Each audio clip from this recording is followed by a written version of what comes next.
أرسل زينة هلونا حزب تግራይ ንምርግጋጽ ተተሓዘ መደብ ደው ከብሎ ዝኽእል ሓይሊ የለን ኢለን ኣባል ፈጻሚትን ሓላፊት ቤት ጽሕፈት ሕወሓትን ወይዘሮ ፈትለወርቅ ገብረ እግዚአብሔር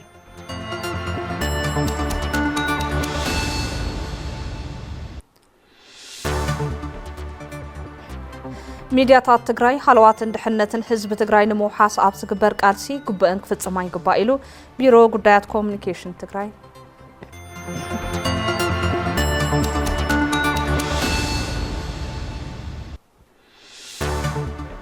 بعلاش اندالوم زبن بزلعله دمقت نمبعل لعل مدلاو كم استغبره بيرو ባህልን ቱሪዝምን ትግራይ ገሊጹ ዝብሉ ቀንድ ዜናታት እዚ ሰዓት እዮም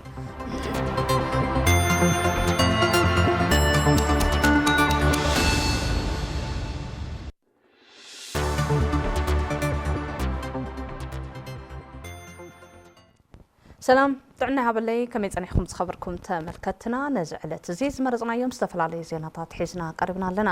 ዜናታት ብምቕራብ ኣነ ልዋም ገብረ ኪዳን ብመዳይ ምልክት ቋንቋ ሰለሞን ሃይሉ ምስ መላእ ሰሙያ ስቱድዮ ቴሌቪዥን ትግራይ ምሳኹም ክንጸንሕና ንኽትከታተሉና ድማ ዕድመና እዩ ህልውና ህዝብ ትግራይ ንምርግጋጽ ተተሓዘ መደብ ደው ከብሎ ዝኽእል ሓይሊ የለን ኢለን ኣባል ፈጻሚትን ሓላፊት ቤት ጽሕፈት ሕወሓትን ወይዘሮ ፈትለወርቅ ገብረ እግዚአብሔር ወይዘሮ ፈትለወርቅ ዝገለጻ ዘበት ንብሔራዊ ብርሰት ብዝብል መሪ ሓሳብ ዝተኻይደ መዛዘም መድረኽ ወፍሪ ዞባዶ ምብራቕ ትግራይ ኣብ ከተማ ኩሓ ኣብ ዝተሳለጠ መድረኽ እዩ ተስፋይ ታደሰ ከም ዝስዕብ ቀርበልና እዩ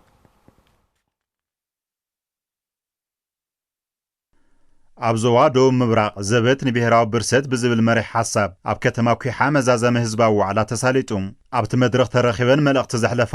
ኣባል ፈጻሚትን ሓላፍቲ ቤት ጽሕፈት ሕወሓትን ወይዘሮ ፈትለወርቅ ገብረ እግዚአብሔር ኣብ ኩሎም ወረዳታትን ከተማታትን ትግራይ ዘበት ንብሔራዊ ብርሰት ብዝብል መሪ ሓሳብ ዝተኻየዱ ሰፋሕቲ መድረኻት ከም ህዝቢ ሓበራዊ ምርዳእ ከም ዝተበጽሐሎም ገሊጸን ውድብ ምስ ህዝቢ ክራኸበለኒ ኣብ ተመሳሳሊ ዝኾነ ረዳድኣን ኣተሓሳስባን ክንበጽሕ ክንማየጥ ኣለና ኢሉ ኩሉ ማእኸላይ ኮሚቴኡ ኣውፊሩ ኣብ ኩሎም ወረዳታት ኣብ ኩሎም ከተማታት ናይ ትግራይ ምይጥ ጀሚሩ ቀጺሉ እውን ብዝተፈላለዩ ንኡሳን ሕብረተሰብ ክፍልታት ሰፋሕቲ ዝኾኑ መድረኻት ተኻይዶም ከም ህዝቢ ኣብ ምርድዳእ ዝበጽሕናሉ ዓብዪ ውራይ ዓብዪ ኣጀንዳ ኣለና بسلاماو منجدك سرح زقبوم سرحتيم بزيلات منجد سرحنا صعرنا نينام بانصارو جنسايد واجزاز او يحمد نتو عيد تطقيمو هزو تግራይ بسلاحتا كبر رزق سرح مصنحو አረደን ካብ ዝግባእን ላዕለውን ዋጋ ነኸፈልና بسلاماو መንገድ ሁሉ ነገር ንኽእለ ሰሪሕና ደኺምና ጽዒርና ከምውድብ ከም መንግስቲ መወዳእታ ግን እንታይ ዝኸውን ዘሎ ንሕና ንሰላም እንዳሰራሕና ጸላኢና ግን حزون مليس تمليسو كم بركخنا تجزأنا كابزي زخاف أدمه كم هزبي كم بيهر كتفأنا كل مدلات وديو كبيبنا نتن هزب تجراي كيتفأخون كيدمسسكون كم بيهر أي عرفون زبل زلو سرعة بالسجنة كسع نبرس كسع نتقفين تصبين أما قابر إلى هلونا نرجعز كالي إمام مارس أسئلنا إلنا ህዝቢ ትግራይ ህልውንኡን ምርጋጽ ዝጀመረ ቃልሲ ብጽንዓት ክቕጽል እዩ ነዚ ዕላማት ደው ከብል ዝኽእል ውሽጣዊ ወይ ደጋዊ ሓይሊ ድማ የለን ኢለን ቀንዲ ዓወት እቲ ብሓሳብ ተረዳዲእናዮ ዘለና ነገር ኣብዚ ከበጻሕና ድሕሪ ሕዚ ዝህልወና ቃልሲ ከምዚ ኢልና ብስሙርና ከምዚ ኢልና ብሓድነትና ኣጠናኺርና ክሳዕ ዝወፈርና ኣብ ቅድሜና ዝጸንሕ ማንም ሓይሊ የለን ሒዝናዮ ዘለና መደብ ክንዕወት ኢና ክንዕውቶ ኢና ህልውናና ዝረጋገጽ ኣብ መቃብር ጀኖሳይዳዊ ስርዓት ብልጽግና እዩ ዋና መሓዳሪ ዘዋዶ ምብራቕ ትግራይ ኣይተከላለ ሓጋዚ ዝተኻየዱ መድረኻት ጀኖሳይዳዊ ኣገዛዛዊ ይሕምር ከየጥፋእኻም ህልውና ህዝቢ ትግራይ ምርጋጽ ከም ዘይከኣል ዝተረጋገጸሎምን መደምደምታ ዝተበጽሐሎምን እዮም ኢሎም ኣብዚ ቃልሲ ኩሉ ክኸትፅ ኣውዕል ዘቕረቡ ኣይተከላሊም ትግራይ ንምድሓን ኣብ ዝግበር ቃልሲ ኩሉ ክረባርብ ጸዊዖም ነዚ ኣንጸላሊና ዘለና ህልውና ሓደጋ ንምምካት ድማ ከም ተጋሩ ንዓመታት ሒዝናዮ ዝመጻና ውዳበታትን ትካላትን ብዝግባእ ምጉልባትን ምጥንኻርን መማርጽ ዘይብሉ ናይ ቃልሲ መሳርሕና እዩ ከም ተጋሩ ዘለውና ጥንኩል ሓድነትን ኣይንን ብርከትን ባህላይነትን ካልኦት ዓቕምታትን ብምጥንኻር ይመጽእ ዘሎ ሓደጋ ንምምካት ሙሉእ ምድላው ምግባር የድሊ ነዚ ምድላው ኣብ ኩናት ኣትካ ንምዕዋት ጥራሕ ዘይኮነስ ኣቐዲምካ ኣንጸላሊ ዘሎ ሓደጋ ንምትራፍ እውን ዕድል ዝፈጥር ምዃኑ ተረዲና ብመንፈስ ሰዕራይነት ክንዳሎ ይግባእ ብሔራዊ ህልውናና ኣብ መቃብር ብልጽግና ጥራሕ ይረጋገጽ ኢልና እንተዳ ተረዳዲና ነዚ ስርዓት ንሓሳብን ንሓዋሩ ንምቅራጽ ደጀንን ግንባርን ብምትእሳር ናብ ናይ መወዳእታ ተግባር ምዕራፍ በፂሕና ኣለና። በዚ መሰረት ከም ተሳተፍቲ መዛዘሚ መድረኽ ዞባና ዞባ ደቡብ ምብራቕ ካባና ዝድለ ኩሉ ማለት እውን መስርዕ ሰራዊትና ንምምላእ ኣካላዊ ኩነታት ዝፈቕዶ ኩሉ መንእሰይ ክጋደል ሰራዊትና ብሎጂስቲክስ ይኹን ብዕጥቀት ስልጠን ክጠናኸር ክንገብር በተጋጣሚ ፃውዒተይ የቐርብ። ተሳተፍቲ ትዘተ ብወገኖም ንሰራዊት ትግራይ ብሓይሊ ሰብን ሎጂስቲክን ብምጥንኻር መኸተኦም ከም ዘሐይሉ ቃል ብምእታውን በዓል 9 ነጥቢ መግለፂ ቅዋም ብምውፃን መድረኽ መዛዘሚ ዘቤት ንብሔራዊ ብርሰት ዞባ ደቡብ ምብራቕ ዛዚሞም ህላዊ ህዝቢ ትግራይ ኣብ መቃብር ስርዓት ብልጽግና ይረጋገጽ።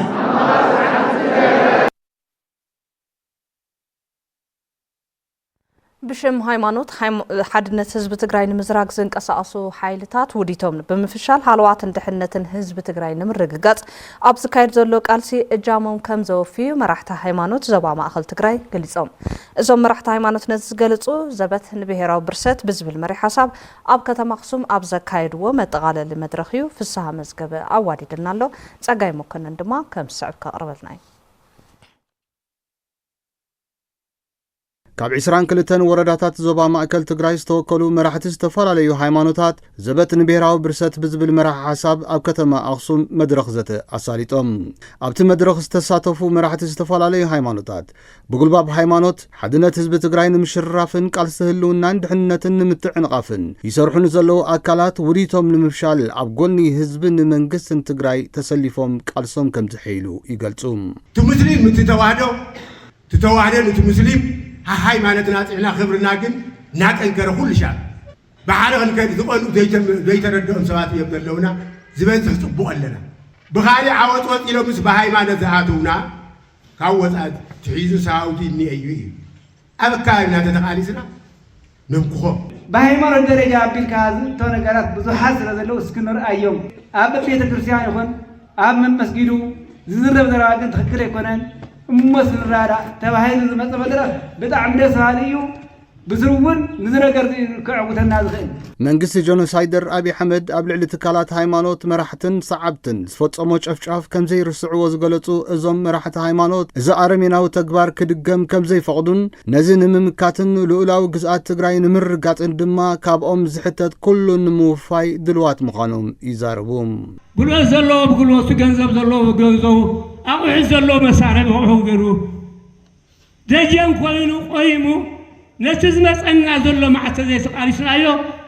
ከም ቅድሚ ሕዚ ኣትይዎ ንበር እንተኣትዩ ህፃናት ቆልዑ ይገድብ ቀሽቃ ይገድብ ዘሎ ቦታ ሁሉ እንተተወሲዱ ውንስ ትግራይ እንታይ ኣለዋ እምባ ሰማያታ እቲ ናይ ኩማታት ዘሎ ኩማታት እዩ ዝኔት ማእኸላዊ ዘሎ ማለት እዩ። እናዚ ግን ተሓባቢርና ቤተ ክህነት ይኹን ህዝቢ ዲያቆን ይኹን ቀሺ ይኹን ፈላሲ ይኹን ኩሉ ብሓደ ኮይኑ ነፍቲ መኸተካ ኣተሉ ሓላፊ ቤት ጽሕፈት ሕወሓት ዞባ ማእከል ትግራይ ኣይተትኩእ ሃይሉ ኣብ መንጎ ሃይማኖታት ቅርሕን ተፈጢርካ ሓድነት ህዝቢ ትግራይ ንምዝራግን መኸተ ንምትዕንቃፍን ይግበር ንዘሎ ሽርሒ ጸላእቲ ብምርዳእ መራሕቲ ሃይማኖት ኣብ ምፍሻሉ እጃሞም ከወፍዩ ትጽቢት ይግበር ይብሉ። ኣብቲ መድረኽ ዝተረኽቡ ዋና ኣመሓዳሪ ዞባ ማእከል ትግራይ ኣይተ ሽሻይ ግርማይ ልኡላውነትን መሰል ዓርሰ ውሳነን ህዝቢ ትግራይ ንምርጋጽ ኣብ ዝግበር ቃልሲ ግደ መራሕቲ ሃይማኖት ወሳኒ ከም ዝኾነ ድማ የገንዝቡ። ጆኖሳይደር ኣብይ ኣሕመድ ዳግማይ ጽንተት ንምፍጻም ኩሎም ምድለዋቱ ወጊኑ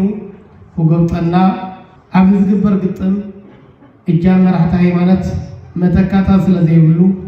ግልጽነት ፈጢሮም ድልድል ዓቕሚ ንምፍጣር ትሕዝቶ ዘለዎ መድረኽ ነሳልጥ ኣለና። ንህልውናና ብነካይዶ መኸተ ኣብ ውሽጢ ትካል ሃይማኖት ዝተራእዩ ንመኸተና ዓቀፍቲ ኣራያታት ተግባራትን ብኣጋ ክቀርም ዘኽለና ምርዳኽ ንገብር ዝተፀውዐ መድረኽ እውን እዩ። ኣብ ኣዲስ ኣበባን ዝተመረፃ ወፃኢ ዓድታትን ዝበዓል በዓል ኣሸንዳ ብመንግስቲ ትግራይ ጥራሕ ዝምራሕ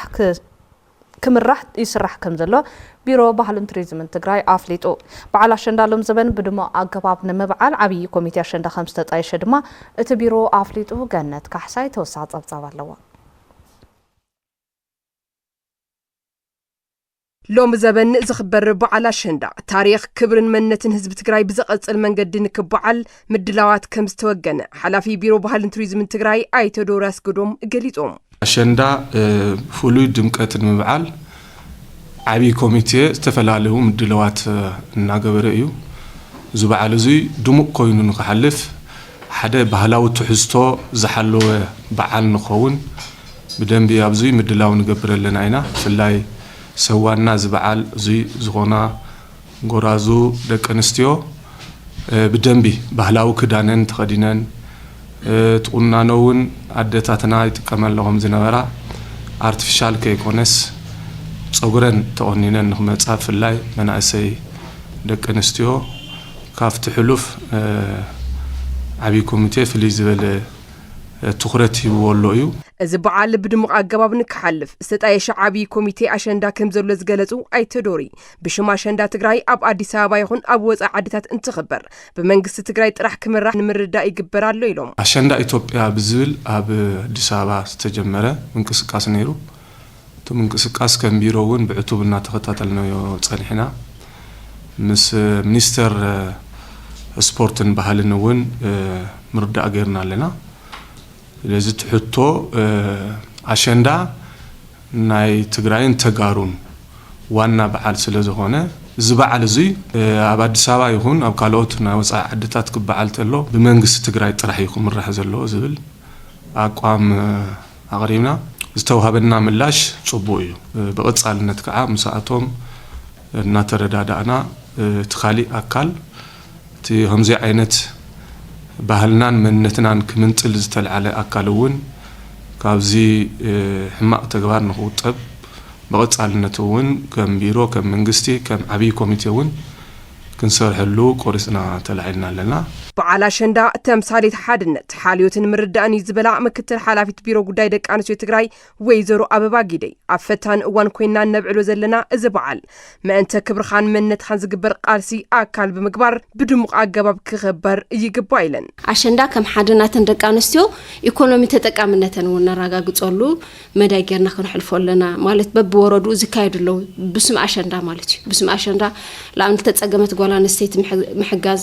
ብስም ኣሸንዳ ካብ ገበርቲ ሰናያት እውን ብዝተፈላለዩ ሓገዛት ልሕገዛሉ ዋላ ብጉልበት እውን ለኣብነት ሕዚ ክረምቲ እዩ ብስም ኣሸንዳ ልሕረሰላ ጓል ኣንስተይቲ ብሽም ኣሸንዳ ትሕገዝ ስድራ ስውእ ብዚ ደረጃ ዝገርና እውን ነተን ደቂ ኣንስትዮ ላብ ተጠቃምነተን ነውዕለሉ ብደሚቅ ኩነታት ነውዕለሉ ኩነታት ክፍጠር ኣለዎ ኢለ ይሓስብ በዚ ኣጋጣሚ እውን ከም ውዳዋ ደቂ ኣንስትዮ ውዳዋታትና ኣጠናኺርና ንወፀሉ ሰፊሕ ናይ ምንቅስቃስ ስራሕ እንሰርሐሉ ካብ ጥምረት ጀሚርና ልምዓት ጉጅለ ውዳዋታትና ኣጠናኺርና ንወፀሉ ነቲ ቃልስና እውን ነበርኸሉ ኩነታት ክፍጠር ኣለዎ ኢለ ይሓስብ ባህላዊ ትውፊታት ኣሸንዳ ብዝተፈላለዩ ምክንያታት በብእዋንና ተሸርሸረ ናብ ንግዲ ይኣቱ ከም ዘሎ ትዕዝብቶም ዘቐመጡ ፈጻሚ ዳይሬክተር ማሕበር ባህሊ ትግራይ ኣይተ ብርሃኑ ገብረ ሚካኤል ነዚ ናብ ንቡር ንምምላስ ግደ ኩሉ ማሕበረሰብ ክኸውን እፀዊዖም እቲ ዝተጣየሸ ዓብይ ኮሚቴ በዓል ኣሸንዳ ሎም ዘበን ደሚቑ ንክሐልፍ ስነዳ ውድድር ወይዘሪት ኣሸንዳ መምራፅ ኣምባሳደር ኣሸንዳን ካልኦትን መርሃ ግብርታት ከም ዘዳለው ድማ ንምፍላጥ ተኻይሉ كفالاي جبري نزي تدلي قطعة من قلت عن كي قلع عبزن زترفع معتتات جبر بقوانو كخفل صاوعيت قريبو بيت صفت المات اتوتن ما زجاجة بيتاوي اتوتن كتمام مقالة ام كاب جبر ملكيتو نجازت انيطات مبرهي هيولو هاي السلاسي جبر ميكائيل زرزر حيزلنا له جبري نداق مهنساتن حويتن تقراي بزبل مري حساب بحت حملة خلتشحن 18 عام تمرت الزجمرة مخفال جبري كتما مقالة عبجت عامت خلتشحن 18 لعلي شوعتن بليون بر عامتاو اتوتن مئكاب مدب كمستتحازة يذكر بحت حملة خلتشحن 18 عام تمرت الزجمرة ات مئكاب جبري نزاع ملكتهم بتصحفة لمعات اتوت ما زجاجاوتاو اتوتن قدترن كتتلن نقد كتما مقالة كساب حزيز وصحلو معبالة نقازت انياتات مبرهي حلفيت بيت صحفة المعتوتات كتما مقالة ويزرو لقلت تسقاي أور حاملة كخفل كابز قبول على 55 شح كفال الجبري كساب حزيل على 27 شح سب كم زخفلة تزاربا 55 شحي حدا 170 حدا جبر خفالة إيو كابزي 27 شحن خلت 180 حدا جبر خفالة كسع خزي بقوانو جورو خفيل إيو زلو مالتي خابي 500 مليون ክንእክብና ኣብዛ ወርሒ እዚኣ ሒዝና ዘለና ካብ ደረጃ ለን ገዛ ክራይን ከዚ ከባቢ 198 ሚልዮንን 571,123.2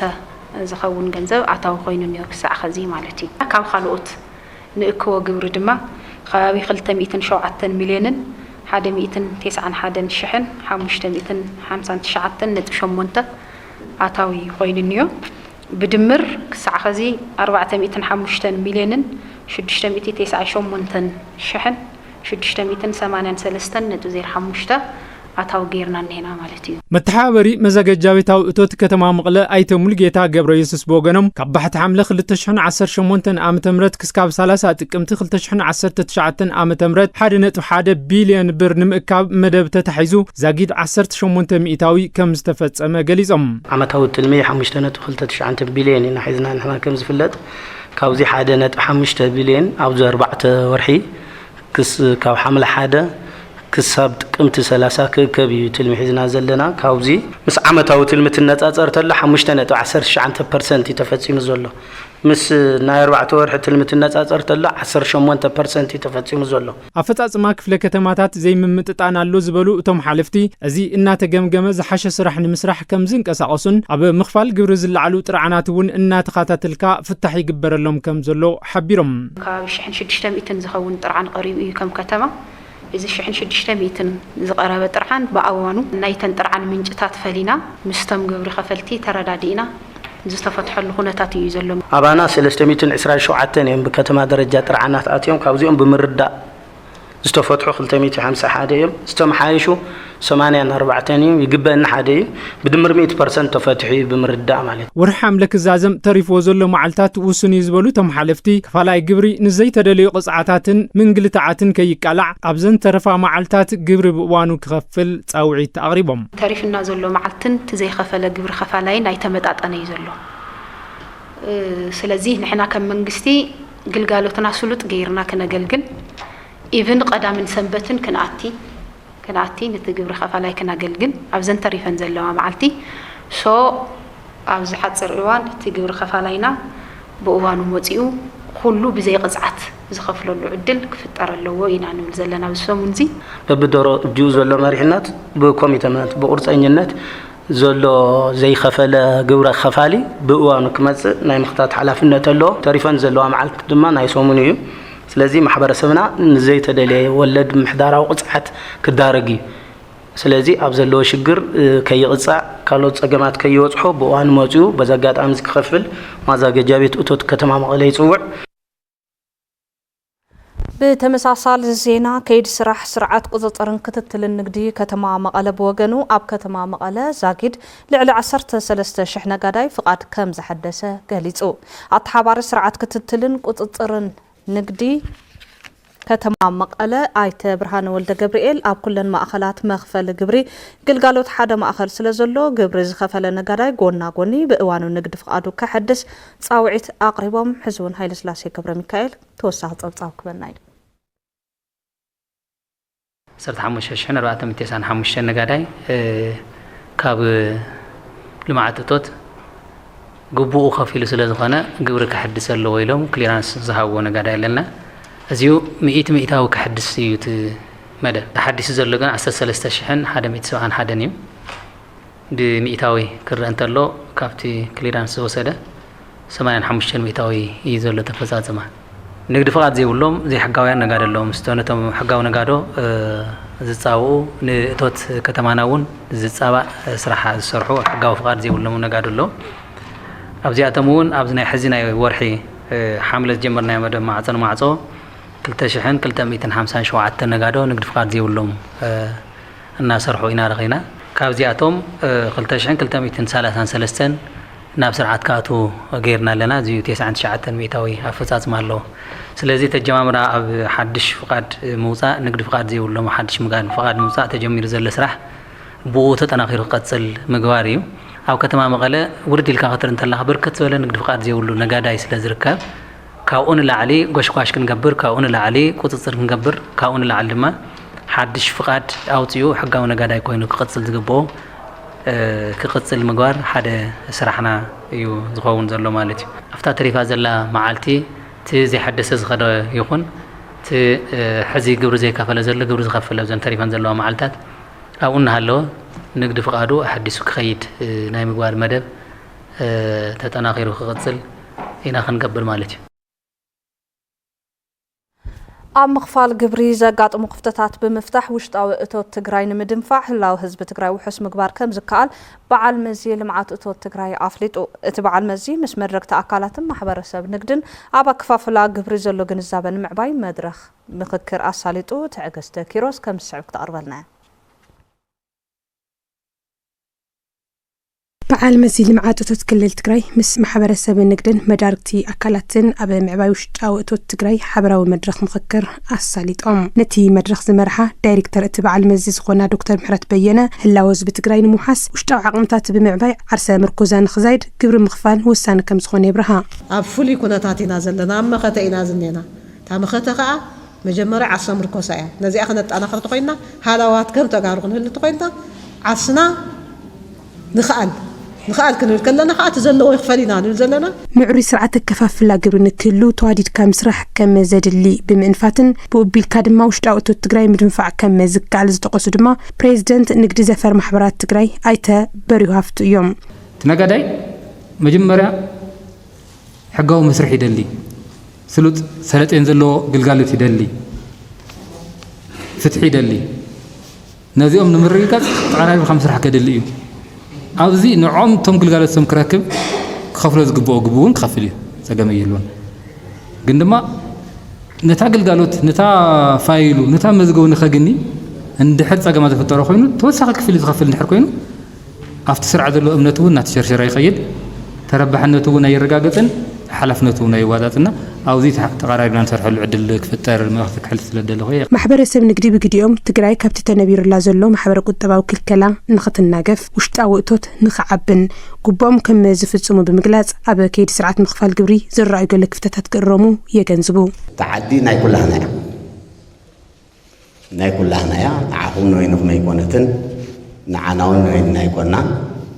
ተራዳዲእና ብይህን ሚህን ንሕና እውን ቶም ንገብሮም ሓደ ሸፈጣት ገዲፍና ናብ ሓቂ ንመጽእ እስኻትኩም እውን ተው ተሪእና ሓደ ነገር ደስ ዘይብሉ ነገራት ፈቲሕኻ ብይህን ሚህን ተንመሓዳደር ነዛ ዓዲ እዚኣ ነዛ ብዜሮ ትራባሕ ዘላ ክልል እዚኣ ካብ ሽግር ክነውፅኣ ንኽእል ኢና መልክዕን በቃ ኮምፒተር ጠረጴዛ ምግባር ስለዚ ንዕን እኳ ክትቀብለን ዘይከኣሉ بتزامد الزينة بيرو نقد لمعات عداقان تقراي أب حادقا زركب سرعات نقد تقراي نمزمان تخورت جيرو يسرح كم زلو أفليتو تبيرو نزفلت نخيلاتات مزقبا نقد داتان سلطنا أب ذهب اللو مدرخي حزون تعكس تكيروس توسخ تصبصب كتبنا ቢሮ ንግድን ልምዓት ዕዳጋን ትግራይ ንኪላታት ምዝገባ ንግድን ኪላታት ዳታን ትካሉ ስርዓት ንግድን ምዝማን ዘኽእል ተግባር ተኮር ስልጠና ኣብ ምሃብ ይርከብ በቲ ዘጋጠመ ጽንተታዊ ኩናት ምኽንያት ሃስያ ዝበጽሑ ስርዓት ዕዳጋ ትግራይ ምዝማን ብትኹረት ይስራሕ ከም ዘሎ ዝገለጹ ዳይሬክተር እቲ ቢሮ ዶክተር ረድዓ በርሀ ሰልጠንቲ ዝተዋሃቦም ስልጠና ብትኹረት ተኸታቲሎም ንዓዶም እጃሞም ከወፍዩ ትጽቢት ከም ዝግበረሎም ሓቢሮም ከም ክልል ቅድሚት ዝነበረና ሕዝቢ ድሕሪ ተሰርዕና ስለ ዘለና تم صقامات المقراف بزلنا عقمي أو عرس مركزنا خوينا نصرح مسرحة سلزخنو بزونا تردينا صباح كتفأكم لم كتفأكم زولنا زلوا أو زريات جراي خيو زلوا صلا أول نوع بزت عمن قد زي خناس نهزمنا نجداينا بزت عمن قدي سرحة مسرح كم هزبين قدمت كنقتصل كم بيرون سلطون صورين قلقالوت نمحاو استجمرة ناي ديجيتاليزيشن سرحت سلازخنا بو منفس تردنا إنات سلطنا كنوس لازقبنا علم بس حتى كافزلا بركم عبالة ندحري تستعرف سرعة نقد تقراي نمزمان داخل سرحتي يسرح كم زلو دما دايركتوريت نقدن مزقبان فقاد اتبيرو اي تعود عرقاي نقل تقرام سلطنا هذي مانين يوم نقاداي او جوز اخوينو او بيرو اخوينو نقد فقاد حدش نقد فقاد كوتي خيل كسرزي خيل كم حيشي خيل كابيتال كعبي خير كل نجار مالتي سلازي تايو نسألو زلو حدا جيزي سيفي جبرالو كال أي تكنولوجيا تاعتاتلو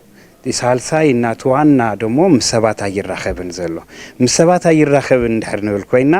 ሙሉ ንክራይ ሰብሳቢነት አይቃላዕን ዘሎ ማለት እዩ ስለዚህ እዚ ከመይ ዲጂታላይዝ ንግበሮ ዝብል ምስ ሰብ ሞያ ተነጋጊርና ቲ ሲስተም ዲቨሎፕ ጌርና ስልጠና ኢና ንህብ ዘለና ማለት እዩ ስልጠንቲ ብግዲኦም በቲ ዝረኸብዎ ስልጠና ዓቕሚ ፈጢሮም ስርዓት ንግዲ ንምዝማን እጃሞም ከም ዝፍጽሙ አረጋጊጾም ሕዙንቲ ነጋዳይ ቀጥታ ትግልጋሎት ክረክብ ሕቱ ኣብዛቕርበሉ እዋን ቁልጡፍ ምላሽ ኢና ክንህቦ ዘለና ምንግልታዕ ከይረኸበ ግልጋሎት ኣብ ገዝኡ ኮይኑ ብእዋኑ ስሉጥ ዝኾነን ጽሩይ ዝኾነ ግልጋሎት ዝረኽበሉን ካልኦት ሴክተራት እውን ነዚ ግልጋሎት ብኦንላይን ዝሪአሉ መንገዲ ቀደም ናብ ቢሮ ንግዲ ኸይድ ከም ዘምጽእ ዘይተባሃለ ቀጥታ ትግልጋሎት ካፍቲ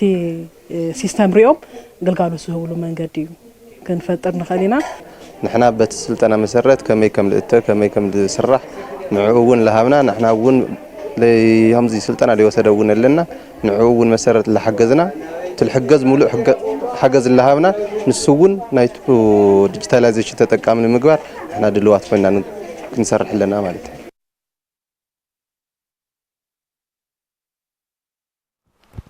ጽሩይን ሓምለዋይን ከባቢ ንምፍጣር ሕብረተሰብ ዘሳተፈ ስራሕቲ ሓምለዋይ ልምዓት ይሰርሕ ከም ዘሎ ቤት ማዘጋጃ ክፍለ ከተማ ሓወልቲ ኣፍሊጡ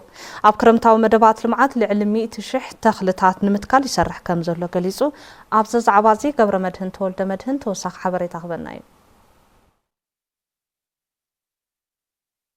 ቤት መዘጋጃ ክፍለ ከተማ ሓወልቲ ብደረጃ ከተማ መቐለ ኣብ 60 መዓልታት ጽሩያትን ሓምለዎትን ከተማታትን ምፍጣር ዝተለሙ ክረምታዊ መደባት ልምዓትን ምዕዋት ይሰርሕ ከም ዘሎ ኣፍሊጡ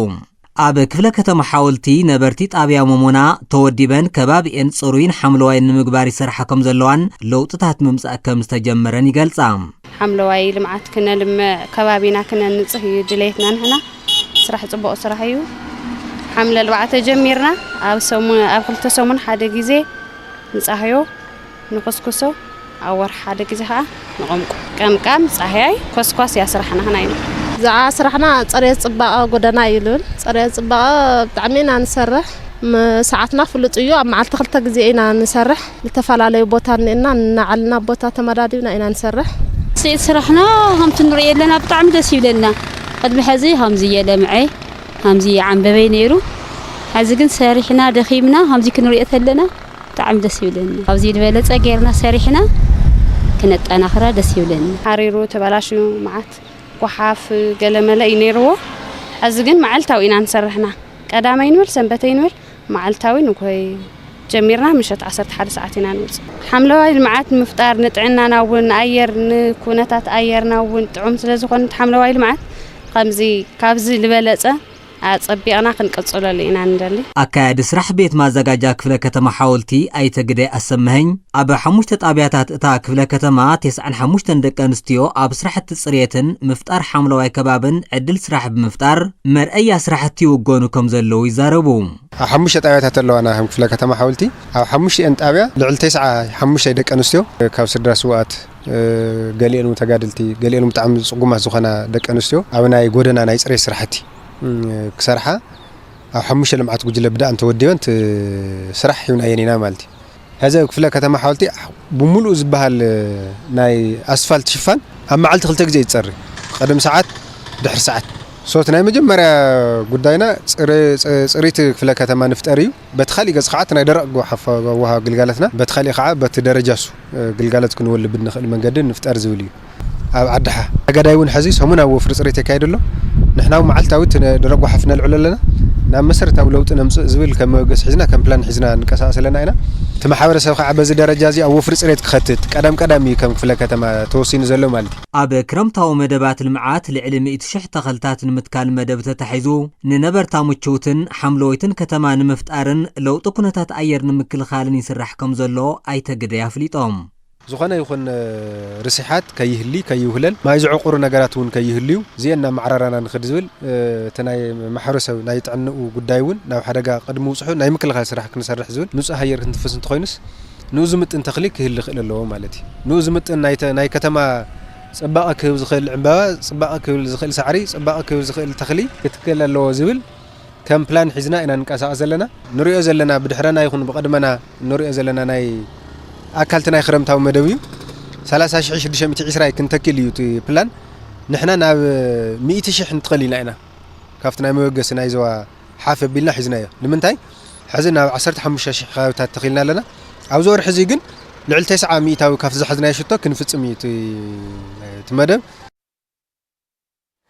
بمتحوار سبيشالايزر ريفرال هوسبيتال يونيفرسيتي أخصمن بوسارز تبعها بروجكتن أب كتم أخصب مسمويا بحلا وحكمنا عزمي زتة ساليتو بسبرات عزمن مجات أمز في الأروز أجمعت عنا نمكل خال كده سمويا حكمنا زل على كم زخانة تقصو أب سبيشالايزر ريفرال هوسبيتال يونيفرسيتي أخصم سبيشاليست حكمنا عزمن مجات أمن دكتور كبروم حدش سمويا بحلا وحكمنا عزمي زسرحوهم درجة حكمنا عامن بمردة سبرات عزمن مجات أمن سعيبهم في الأروز أجمعت مكلخال كسرحو خمس قباء قليزهم إذا مسميان عمتها زخعبت هو تمكرو تطعيمهم زسرحو وسرح عامهم مسارات بمقبار زي تقبر مخانو ترديهم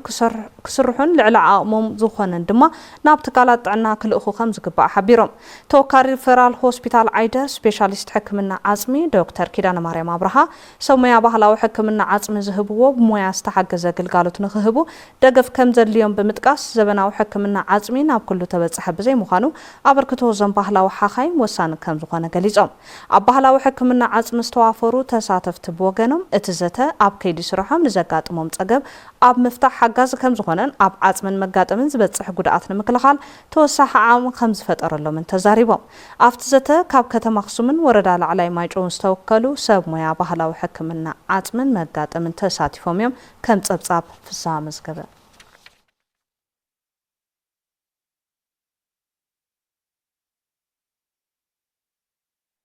بسنكي حزرات زناب مهرتن خينكن بقطبا عرس مركوسانا نمرقاقاتن حارستوت أبزبالت ماينا بقراوتهم كوعلواي قبائلو من محدار زوبادو مبراء تقراي أبزوادو مبراء تقراي كابزلو لعلي 130 هكتار تحراسي مريت لعلي 800 تاوي بستفلالي جراءات 15 فنة تقليتو قبر مدن تولد مدهن توساخت أبزابالو من محدار زوادو مبراء تقراي مفرينت كرمتاو حرشة أتزوبا ملكيتو نتلفزيون تقراي مبريهيو أفتو زوبا كابزلو شديش تقطر ورداتات مبزحتن مأخلاي زرق حمت أنزناب زلوون خوينن أبو ورداتات وجرات حنطالو مسكل العفار زدابو واستو السنات أبياتات ورداسو عندرتان حسرت زناب كم زقات أمنن أبدو قعتن بين دما حدقا برد زقات أمن طابياتاتكم زلوا أم حداري زوادو مبراء تقراي أي تكلا لحقاز قليصهم تخراماتهم كمتي نرجع زلنا استقرارس زنام زلوا أيو دموي ونجمير له أو قلي قليو ولا فتز جمر لون بتعمل قطع عز مسل برد ونزحوسه كبر زبالة هنتات كذا نوتري سوزناي مبرق أوي خفال زوانا كاسو عندرتا جميرنا كساونا وجراتنا حتى على زلوا طابتها زدوا قليل زمان زناوي نهدرك هنتات يزرع رقعتهم بينما برد ونحوسه بيلو نفاس ونحوسه بيلو عند طابتها تدمالو سلازي ما كافتي نايل بحري مالتي برد حوسه بيلس أو زيت حسب أفتي حدث أبى صحيح أفتي جن برد حوسه وعج زو حجلو مالتي بناي مورع بعفر قص أكابي ناي درجة عجن درجة بزبالة مسرت لم زبالة أبتات مصنع عفر الدعوة ناي حنت على أبتات وأنت ما سالك كفتن 10 روعات أبتات ناي حنت على ورده مش زمان أبتات جن فوكسي قليل زنام زي رخوة صار حزون درجة قليل أنت أبيا حرسكم زلوا نفلتوا مالتي أو جرات ما نرجع كلنا وشمونتين تابع كبهال بزخل من قدي حنت جزء صدمة قليل زنا درخولي أزمير نيري وجرات خباب مشلا قلة زريو إن حزي ناب محرار خبابي تنايس أديها بمزنقعو بيدور هنتات ولا وجرات خباب توصلنا إذن حسر الزنابن حدقا بردن زقات أمن ورداتات سقماتن مفتاح مرود زرقن مدواريان مدلوي قبركم زلوز قلسو أي تكلالي حرستوت بسنك حسر الزناب مهرتم خينكين بقطبع عرسم كخلو أدليت سرحة تعقب تتألكو قوني قبايلهم حزي أبرق ولا جزي أبتعب استقرار الزناو زول الجزي ما ينتمسن جزا خزي هونس ما ينتمسن قراتها وزي خام اللي حرستاي ما يناي من أي سرحة تكسرح أمور زر نشتن وحدي لنا قد ما تزول أخولي صوتناي مدارنا سرجت تناي زرقنا تناي كلاستر مفريد حرسوس مسرت جيرنا بحوار خوينا نصرح له سرح كله خلال الوزول ملختنا أي مخنياتو عرس مركوسانا نرجعجز بناي وعلنا سعري حزي بتزمس رديت يلا بتزمس سيفتنت يلا